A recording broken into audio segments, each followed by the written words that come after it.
Los planes de Dios siempre se van a hacer, con nosotros, sin nosotros o a pesar de nosotros. Quédate conmigo 10 minutos y veamos cómo es que esto también se cumple en la palabra de Dios y cómo es que a personajes de la Biblia y en reyes que estamos leyendo nos enseñan sobre esto. Así que vamos a leer juntos al segundo libro de Reyes, capítulo 18. Vamos a leer del versículo 13 al 25. Y la palabra de Dios dice así: En el año 14 del reinado de Ezequías, Sennacherib, rey de Asiria, atacó y tomó todas las ciudades fortificadas de Judá. Entonces Ezequías le envió este mensaje al rey de Asiria, que se encontraba en Laquis: He actuado mal. Si te retiras, te pagaré en cualquier tributo que me impongas. El rey de Asiria le impuso a Ezequías, rey de Judá, un tributo de 9,900 kilos de plata y 900 kilos de oro. Así que Ezequías le entregó a Sennacherib toda la plata que había en el templo del Señor y en los tesoros del palacio real. Fue entonces cuando Ezequías, rey de Judá, les quitó a las puertas y los quiciales del templo del Señor el oro con el que él mismo los había cubierto, y se los entregó al rey de Asiria. Desde Laquis, el rey de Asiria envió a su virrey, el funcionario principal, y a su comandante en jefe al frente de un gran ejército para hablar con el rey Ezequías en Jerusalén. Marcharon hacia Jerusalén y al llegar se detuvieron junto al acueducto del estanque superior, en el camino que lleva al campo del lavandero. Entonces llamaron al rey y salió a recibirlos Eliaquín, hijo de Hilquías, que era el administrador del palacio, junto con el cronista Sebna y el secretario Joab, hijo de Asaf. El comandante en jefe les dijo: Díganle a Ezequías que así dice el gran rey, el rey de Asiria.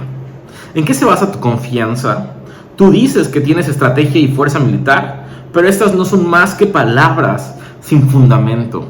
¿En quién confías? ¿Qué te revela contra mí?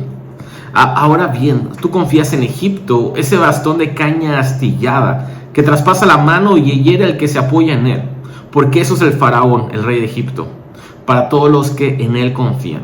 Y si ustedes me dicen: Nosotros confiamos en el Señor nuestro Dios, ¿no se trata acaso, Ezequías, del Dios cuyos altares y santuarios paganos tú mismo quitaste, diciéndoles a Judá y a Jerusalén: Deben adorar solamente ante el altar en Jerusalén? Ahora bien, Ezequías, haz este trato con mi señor el rey de Asiria. Yo te doy 2,000 caballos si tú consigues otros tantos jinetes para montarlos. ¿Cómo podrás rechazar el ataque de uno solo de los funcionarios más insignificantes de mi señor, si confías obtener en Egipto carros de combate y jinetes? ¿Acaso he venido a atacar y a destruir este lugar sin el apoyo del Señor? Si fue él mismo quien me ordenó: marcha contra ese país y destrúyelo. Es una historia muy interesante de lo que está pasando con el rey Ezequías, porque en el versículo 16 nos está diciendo que el rey le quitó las puertas, el oro y la plata que él mismo había recubierto. Entonces nos está hablando de alguien que en primer lugar había puesto su confianza en el Señor, porque él mismo arregló las puertas del templo del Señor. Él le puso ahora el oro y la plata que iba a darle al rey. Eso quiere decir que tenemos a alguien que en un principio tenía la confianza en Dios. Pasaron cosas fuertes que lo asfixiaron, pasaron cosas que pusieron en tela de juicio su fe, que pusieron en duda su fe. Y nos damos cuenta que su fe decayó definitivamente, porque la confianza que él tenía el Señor se fue, porque ahora está confiando en que ya no es el Señor, sino que ahora es el oro y la plata el que lo va a apoyar en ese momento, quien lo va a sacar del apuro.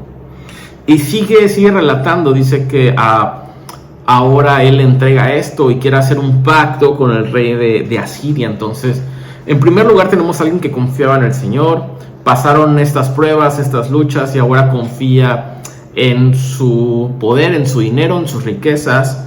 Pero también pasa algo, dice que lo confronta el mismo rey de Asiria cuando quiere hacer un trato con él, porque él dice que ¿acaso confías en el faraón de Egipto? ¿Confías en Egipto, en sus carros, en sus caballos, en sus fuerzas? Porque él mismo te va a contraatacar. Y aquí nos dice que que si confía en él, el mismo rey de Asiria le dice, si confías en él mismo te va a atacar y él mismo te va a destruir.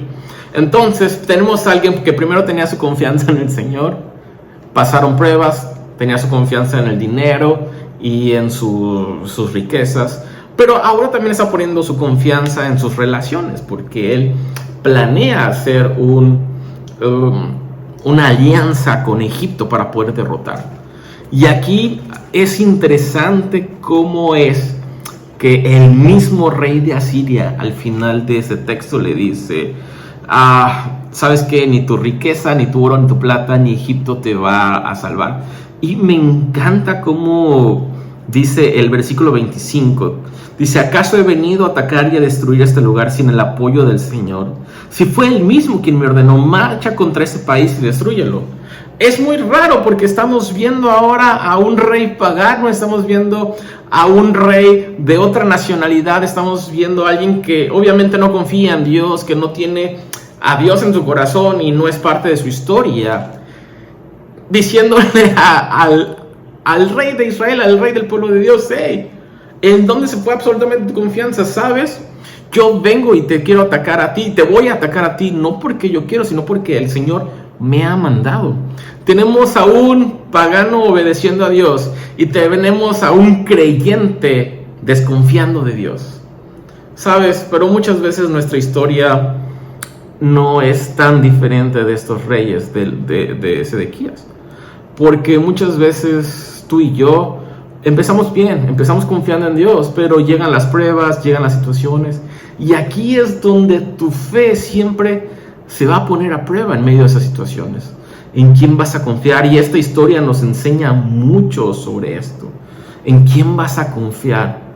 ¿En el oro, en la plata, en las riquezas que tienes? ¿En las conexiones que tienes? ¿En las relaciones que tienes? ¿O va a venir un incrédulo, va a venir un no cristiano, va a venir alguien que probablemente ni siquiera confía en el Señor, a recordarte que tú eres un creyente, a recordarte que tú eres alguien que ha puesto desde sus principios su fe en Dios? Entonces, y hago esta pregunta, en medio de la prueba, en medio de la situación que te está asfixiando, ¿en quién vas a confiar? ¿En quién vas a confiar? Me gusta mucho este versículo 25, lo que dice el rey de Asiria. ¿Acaso he venido a atacar y destruir ese lugar sin el apoyo del Señor? Si fue Él mismo quien me ordenó, marcha contra ese país y destrúyelo. ¿Sabes? Sedequías obviamente conocía los estatutos, conocía la palabra de Dios, conocía lo que el Señor había hecho por su pueblo, en su pueblo y a través de su pueblo. Conocía, pero en un momento de debilidad, en un momento de flaqueza, falló. Sabes, al final del día la palabra del Señor se va a cumplir a pesar de ti, contigo o sin ti. La palabra es la palabra. Y quiero invitarte a esto. Yo no sé si tú estás en una situación como la de él, como la de este rey, en una situación asfixiante, en una situación que no sabes dónde hacer, pero la palabra de Dios nos anima a que confiemos en el Señor. La palabra de Dios nos anima a que pongamos nuestra confianza en Él, en nuestro Señor Jesucristo, que Él pasó absolutamente todas las tentaciones, que Él sufrió de todas las aflicciones y su esperanza en Dios nunca decayó, porque Él conocía el plan de Dios. Tú y yo conocemos probablemente el plan de Dios, pero en esta situación no vemos. Y la palabra misma nos anima a eso. Entonces, ¿por qué no terminamos orando, pidiéndole a Dios que Él nos fortalezca con su palabra, que su Espíritu nos fortalezca y nosotros todos los días vayamos a Él y confiemos a pesar de la situación tan fuerte que estés pasando?